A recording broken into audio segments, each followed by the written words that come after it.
பாவ அறிக்கையும் மன்றாட்டும். பாவ அறிக்கை. உபாகமம் 28 அதிகாரம் 19 வசனம். பிரியமானவர்களே, இந்த 183 நாளிலே வருகையிலும் ஆசிர்வதிக்கப்பட்டிருப்பாய், போகையிலும் ஆசிர்வதிக்கப்பட்டிருப்பாய் என்று விசுவாச அறிக்கையிலே பார்த்தோம். இப்பொழுது 28:19 நீ வருகையிலும் சபிக்கப்பட்டிருப்பாய், போகையிலும் சபிக்கப்பட்டிருப்பாய் என்று சொல்லியிருக்கிறார். ஏன் இந்த சாபம்? தேவனுக்கு விரோதமான செய்கை, தேவனை துக்கப்படுத்தும்படியான காரியங்கள், தேவனை துக்கப்படுத்தும்படியான பேச்சுக்கள், இது நிமித்தமாய் வருகிற சாபம். மனுஷர் கொடுக்கிற சாபம் தேவனுடைய இரத்தத்தினாலே கழுவப்படுகிறது.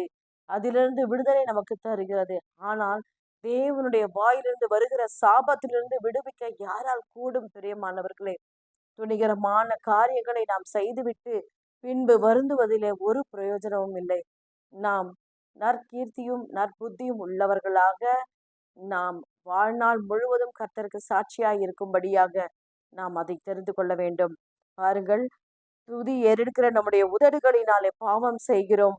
ஜீவ வார்த்தைகளை பேசும்படிக்கு சிருஷ்டித்த நம்முடைய நாவை கொண்டு கேடானவைகளை பேசி தேவனுடைய ஆலயம் என்று சொல்லப்படும் நம்முடைய சரீரத்தில் சக்தி வாய்ந்த அவயவமாய் இருக்கிற நம்முடைய நாவினால் கெட்ட வார்த்தைகளை பேசி தூற்றிக்கொண்டு திரிந்து தேவனுக்கு முதலிடம் தராமல் நாம் எங்கு சென்றாலும் என்ன செய்தாலும் அது வாய்க்காமல் போவது மட்டுமல்லாமல் அது சாபமாகவும் மாறிவிடுகிறது.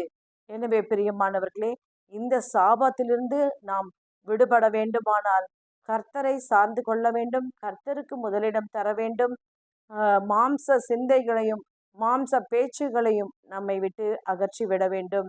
ஒருவேளை நாம் இப்படிப்பட்ட தீமைகளை துணிகரமாய் செய்து கொண்டே இருப்போமானால் கர்த்தருக்கு முன்பாக நம்மை தாழ்த்தி ஒப்பு கொடுத்து இந்த பாவ அறிக்கையை செய்வோம்.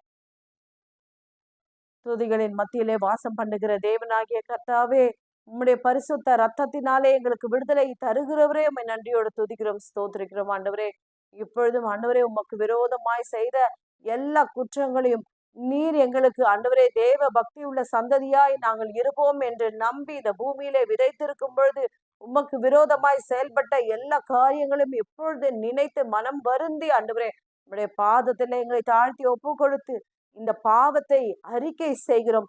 இதை இனி செய்யாதபடிக்கு எங்களுக்கு விடுதலை தரும்படியாகவும் ரத்தத்தினாலே கழுவி சுத்திகரிக்கும்படியாகவும் கெஞ்சி பன்றாடுகிறோம்.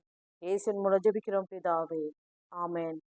பிரியமானவர்களே, பாவ அறிக்கை செய்து இரக்கத்தை பெற்றுக்கொள்ளுங்கள். God bless you.